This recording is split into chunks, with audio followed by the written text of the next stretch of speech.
Hi guys, welcome to Saudi Foodie Vlog. Today we are making butterscotch ice cream without cream. Milk 1 cup,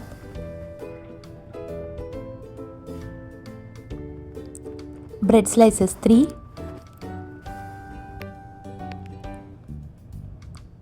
remove the edges, sugar 4 tablespoons, cook for 10 minutes on medium heat, milk powder 2 tablespoons optional, butterscotch essence 1 tablespoon, keep aside. For butterscotch crumble, sugar 1 cup, cook until melts on low heat, butter 1 tablespoon,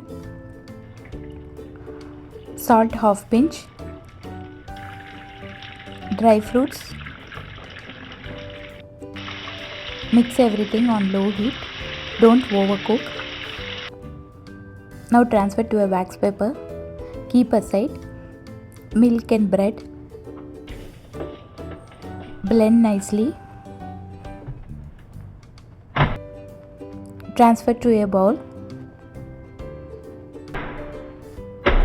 Butterscotch is ready.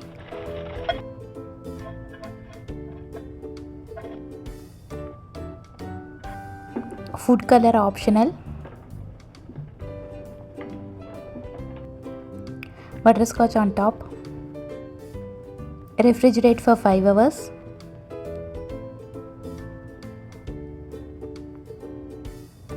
Now it's ready to serve. Thanks for watching. See ya. Bye.